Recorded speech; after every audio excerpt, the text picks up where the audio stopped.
नमस्कार, मैं बालकृष्ण और आप देख रहे हैं न्यूज फॉर हेडलाइंस। मेरे साथ हैं आरजेडी के प्रधान महासचिव रणविजय साहू जी। आपको एक नई जिम्मेदारी दी गई है, क्या कुछ योजना है, कैसे आप पार्टी को मजबूत करें? देखिए, राष्ट्रीय जनता दल एक कार्यकर्ताओं की पार्टी है और निश्चित रूप से राष्ट्रीय जनता दल ने साबित किया है कि मेरे जैसा एक साधारण सा कार्यकर्ता को उन्होंने टिकट देकर सम्मानित किया।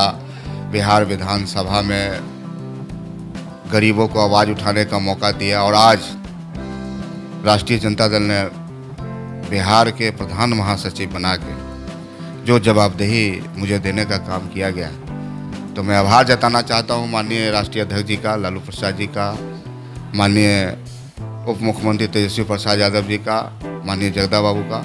और पूरी निष्ठा के साथ हम इस काम को करेंगे और लगातार ये काम हम शुरू भी कर दिए हैं। हमारा लक्ष्य है कि आखिर जो कार्यकर्ता हैं जिनमें प्रतिभा है वो तो गांव में है, और उस प्रतिभा जो कार्यकर्ता में प्रतिभा है उन प्रतिभा को एक प्लेटफॉर्म दे और नेताओं के बीच जो कम्युनिकेशन गैप है तो अपने नेताओं के बीच जाके उन कार्यकर्ताओं के बारे में बताएं और उनको हम जोड़ने का काम करेंगे। और आगे 2000 एक बड़ा चुनौती है 24 का और उसके बाद 25 का, तो हमारा यह टारगेट है कि महागठबंधन 2024 में 40 सीट इस बिहार में जीते।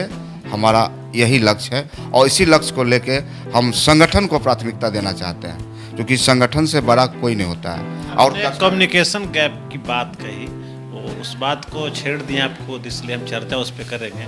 लालू यादव जब पहले हुआ करते थे उनका जनता दरबार लगता था, आज नीतीश जी की भी जनता दरबार लगती है, लेकिन आपके कार्यकर्ता कहीं ना कहीं एक कम्युनिकेशन गैप की जो बात कर रहे हैं, पटना में रहते हुए अगर वो मिलना चाहते हैं किसी से तो मिल नहीं पाते हैं, और अगर मिलते भी तो काम नहीं होता है। तो ये बहुत बड़ा गैपिंग है, काम नहीं हो रहा है और कार्यकर्ता आपके कहीं ना कहीं पार्टी से दूर जा रहे हैं। कई जगह हम लोगों ने इंटरव्यू किया, वहाँ इस तरह की बातें सामने।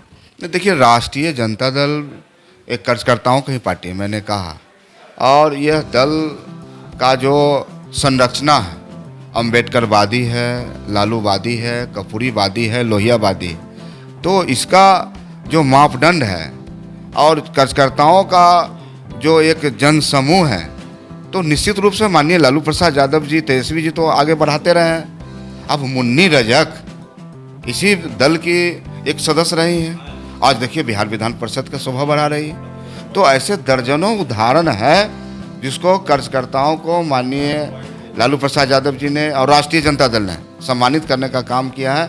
और मैंने कहा कि और भी ऐसे कार्यकर्ता हैं जिनमें प्रतिभा है, उनको हम अपने पार्टी से जोड़ने का काम करें। लेकिन आखिर नाराज क्यों है?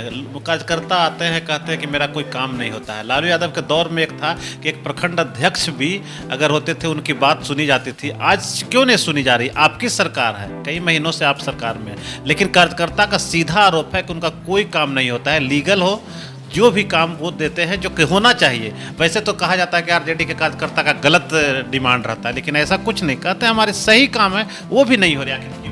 नहीं, देखिए, महागठबंधन सरकार में पिछले 8 महीनों से सरकार तेजी से दौड़ रही है। और माननीय उप मुख्यमंत्री जी तेजस्वी यादव जी ने जो कमिटमेंट किया है, उन्होंने कहा है कि मैं 10 लाख लोगों को रोजगार देने का काम करूंगा, तो इस दिशा में तो लगातार काम हो रहा है। और माननीय नेता उप मुख्यमंत्री जी तो लगातार लोगों से मिलते हैं, शाम में अपने आवास पर लोगों से मिलते हैं, कार्यालय में मिलते हैं, पार्टी दफ्तर में आते हैं, तो ऐसा कहीं कोई गैप नहीं है। और हमें लगता है कि और इसको और अच्छे ढंग से सुधार की ज़रूरत है, और निश्चित रूप से हम लोग को जवाबदेही दिया गया था और सुधार करेंगे। लगता है आप जब से बने तब से कार्यकर्ता आपसे लगातार जुड़ रहे हैं, मिल रहे हैं? हम लगातार यहाँ बैठ रहे हैं अपने कक्ष में, और बिहार के सुदूर इलाके से लोग यहाँ आ रहे हैं, और जो भी संगठन का मामला है या संगठन विस्तार की बात है तो हम लोग इसको ध्यान से देख रहे हैं। दूसरा सवाल बहुत चर्चा में है, अभी बिहार में बागेश्वर जी का कार्यक्रम होने जा रहा है पटना में, क्या कहेंगे? देखिए, कोई भी राष्ट्रीय जनता दल धर्म का विरोधी नहीं है, लेकिन कोई धर्म के नाम पर अगर धर्मीकरण करना चाहता है तो ये गलत है। राष्ट्रीय जनता दल लगातार, आपको याद होगा कि माननीय लालू प्रसाद यादव जी ने इसी बिहार के धरती पर आडवाणी जी को भी गिरफ्तार करने का काम किया था।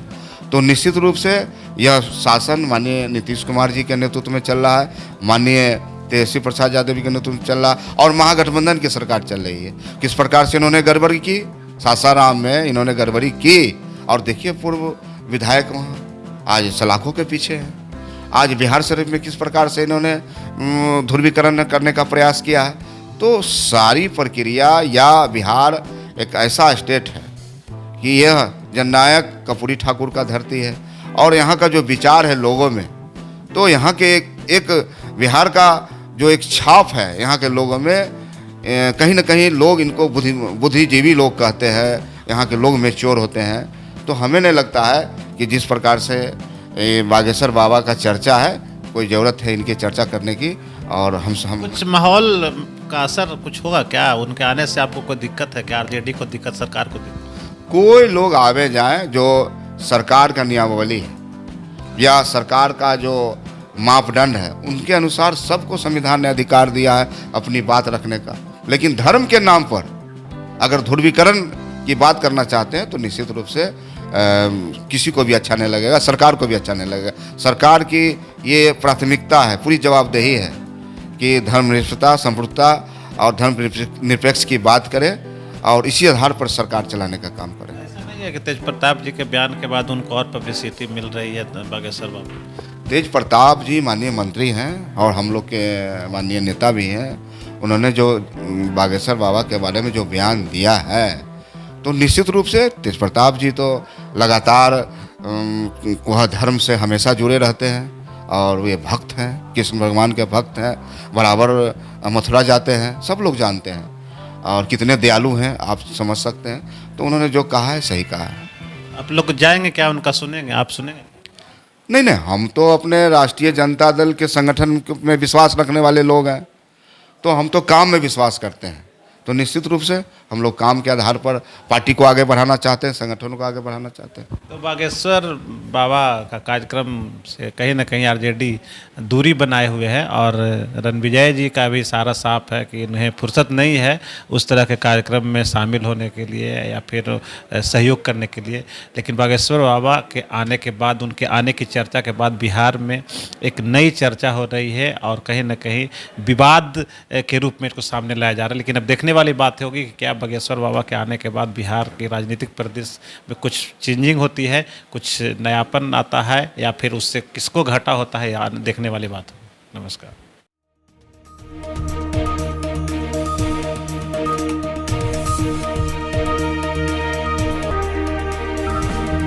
अगर आपको ये खबर अच्छी लगी तो चैनल को सब्सक्राइब करना नहीं भूलें और बेल आइकन जरूर दबाएं।